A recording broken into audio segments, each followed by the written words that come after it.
Camille, okay.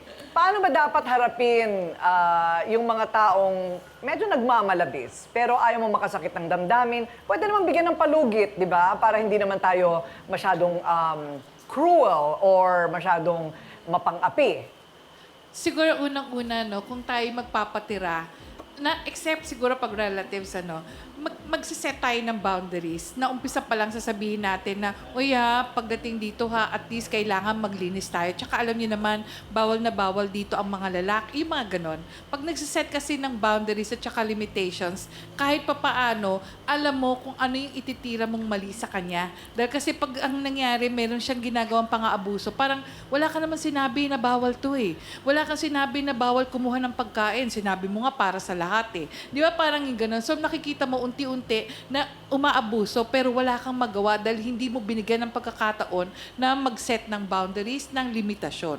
Sana pagdating sa ganitong pagkakataon, unang-una, Erica, humingi ka ng tawad. At the same time, siguro mas maigi na umalis ka na dun sa lugar na yon para sa ganun, maiangat mo rin yung sarili mo at magkaroon ng respeto sa'yo. Yun lang po. Ayun.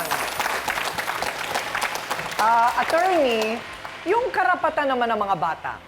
Kasi yun, importante rin yun. Ano? Ay, They're napakahalaga minors. po nun. Oo. Napakahalaga po nun. Tulad ng sabi ni Doktora Camille kanina, prejudicial sa growth and development ng children. Kung totoo po yung mga allegations na, ayun nga ho, may nangyayaring nakaw, may nangyayaring Talaswaan, chenes sa oo. CR. Diba? At nagiinuman, no, it may fall under other acts of child abuse. Child abuse. Yes, tama. these are acts, no, or other conditions prejudicial to the child's development. So maaari pong managot si Erica kung totoo ang mga aligasyon na iyon. Kaya ang ano po, bilang siyempre, diyan ka nakastay, di ba? Kung magkakaayos kayo ngayon, bigyan nyo ng ultimatum. Parang yung sa mga dorm, di ba? Bawal lalaki. Bawal ang... That's a valid agreement, no? Bawal ang bisita. That's valid, no? Kung hindi pa rin po susunod, ay by all means, eject. Ayun. Tama. Kasi kayo pong may-ari eh.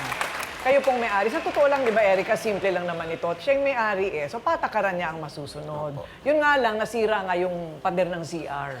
Kaya tayo napunta rito. Simple lang naman ang usapan eh. So, aalamin natin mula naman kay Dr. Love, sa palagay mo ba talagang yun ang punot dulo, yung nasira lang yung CR? Otherwise, hindi tayo mapupunta rito. Matutuloy pa rin yun. Exactly, Ate Kuring. Si Joanne, meron na siyang hinala eh.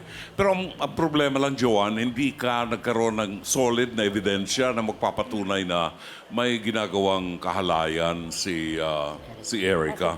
Pero Erica, itong malinaw dito, na si Joanne ay medyo nawawala na ng tiwala sa'yo. Kasi meron na siyang mga pagdududa na nagdadala ka... Well, inamin mo naman, nagdadala ka ng lalaki sa bahay. That's one thing na nakasira ng pagtitiwala niya. At yun ang isang malaking bagay na nagawa mong pagkakamali. Yung pagkawala ng respeto sa may-ari ng bahay. Ang masasabi ko lang sa'yo, if you want to be free, gusto mong magawa ang gusto mo, lumipat ka ng bahay, umupa ka ng bahay. Kung gusto mong magdala ng boylet sa bahay, it's up to you, nasa sayo yun. Kasi yun yung kaharian mo. Pero pag merong nagmamay-ari doon sa kaharian at tinitigilan mo, respetuhin mo. Kasi pati yung kaldero niya niransak mo na rin. So hindi na maganda. Yun, oo nga. Naku, maraming salamat, Dr. Love.